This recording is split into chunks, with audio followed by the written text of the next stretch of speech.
प्यासी मछली। मौरी मछली अपने परिवार के साथ एक तालाब में रहती थी। मौरी मछली के दो बेटे थे, मोनू और टोनू। मौरी मछली भगवान की भक्ति और पूजा किया करती थी और अपने बच्चे मोनू और टोनू को भी भगवान को प्रणाम तथा भक्ति कराती थी। मौरी मछली का बड़ा बेटा मोनू सीधा साधा तथा माँ के पास ही रहता था। माँ जहाँ जहाँ भोजन के लिए जाती वहाँ ही जाता। परंतु टोनू बड़ा ही शरारती तथा नटखट था। अपने दोस्तों के साथ दूर दूर तक खेलने तथा भोजन के लिए चला जाता। माँ कहती, बेटे मत जाओ, पर माँ के नज़र से छुपकर दोस्तों के साथ चला जाता। देर तक वापस नहीं आता तो माँ घबरा जाती और भगवान से प्रार्थना करने लगती कि टोनू जल्दी मेरे पास आ जाए। देर बाद टोनू आता तो भगवान को धन्यवाद देती, पर टोनू रोज रोज अपने दोस्तों के साथ चला जाता और देर बाद आता।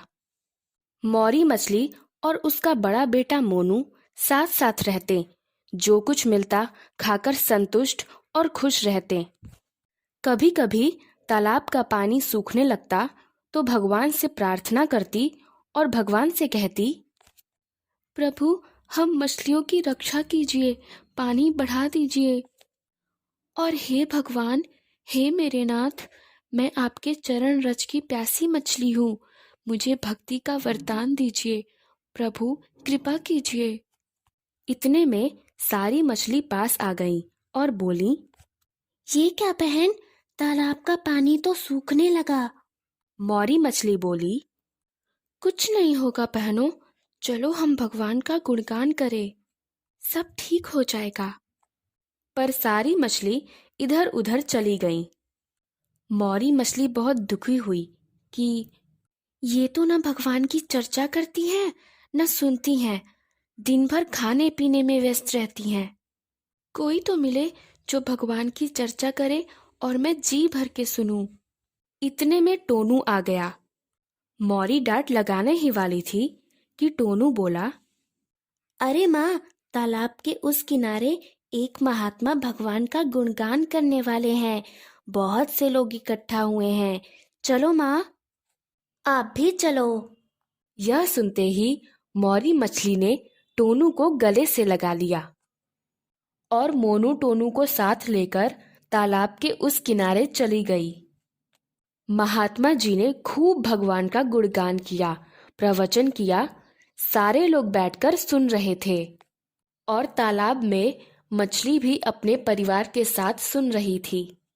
अंत में महात्मा जी ने बोला, एक चुप 100 सुख, और अपने वाणी पर विराम दिया। सभी अपने अपने घर चले गए। मौरी मछली भी अपने परिवार के साथ चली आई। मौरी मछली बोली, देखो बच्चों, महात्मा जी ने कितना सुंदर प्रवचन सुनाया। अगले दिन एक मछुआरा उसी तालाब पर आया और अपना कांटा पानी में फेंक दिया। मौरी मछली अपने बच्चों तथा सभी मछलियों से बोली, बहनों, मुख मत खोलना, मुख बंद रखना, मछुआरे ने कांटा फेंका है, सावधान हो जाओ और मन में भगवान का स्मरण करो। काफी देर बाद मछुआरे ने कांटा निकाला तो उसमें एक भी मछली नहीं फंसी थी। फिर कांटा पानी में डाला, काफी देर बाद निकाला तो फिर से कांटा खाली ही आया। मछुआरा सोचा, यहाँ मछली नहीं है क्या? पानी में ध्यान से देखा तो बहुत सी मछलियां वहां घूम रही थीं। मछुआरा हैरान था कि मछलियां कांटे में फंस क्यों नहीं रही हैं। तब तक एक आदमी घूमते हुए वहां आया और मछुआरे के पूछने पर बताया कि एक महात्मा यहाँ आए थे, भगवान का प्रवचन किए, अंत में कह गए, एक चुप 100 सुख, इसीलिए मछलियां अपना मुख नहीं खोल रही हैं। जब मुख खोलेंगे ही नहीं तो कांटा में फंसेंगी कैसे? इसीलिए तुम यहाँ से जाओ। मछुआरा निराश होकर चला गया।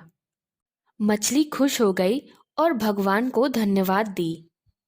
इतने में तूफान और बारिश आ गया। मौरी मछली का परिवार और सारी मछलियां पानी में बहकर तालाब से नदी में चली गईं। सारी मछलियां नदी में विपरीत दिशा में तैरने की कोशिश करती रहीं, पर उनकी एक न चली। थक हार कर तूफान के प्रवाह में बहने लगीं।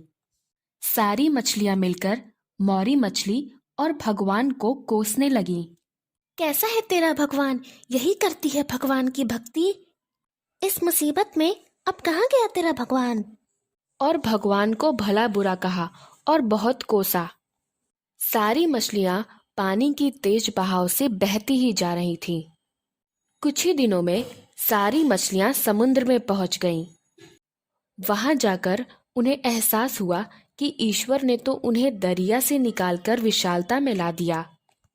ईश्वर ने हमारे जीवन में तूफान लाकर हमें विशाल स्वरूप से जोड़ दिया। प्रभु हमें समुद्र दे रहे थे और हम नादान अपने करुणा में भगवान को क्या क्या सुना रहे थे। धिक्कार है हम पर। ईश्वर तो पालनहार है, करुणा के सागर है। कैसे अपने भक्तों के साथ बुरा कर सकते हैं? हे पालनहार, हे प्रेम के सागर, आप हम सब पर करुणा बरसा रहे थे और हम सब ने इसे महादुख समझा। हमारी गलतियों अपराधों को क्षमा करना भगवान। हम सब छोटी सी जीव की छोटी सी बुद्धि ही डगमगा गई। मौरी मछली बोली, प्रभु हम सबको क्षमा करना भगवान। प्रभु दया करके अपने चरणों से लगाए रखना। अब ये मन कभी न डगमगाए। आपको बहुत बहुत धन्यवाद प्रभु। ओम परमात्माए नमः। ऐसी और कहानियाँ सुनने के लिए सब्सक्राइब करें हमारे चैनल नमो गुरु गोविंद को। धन्यवाद।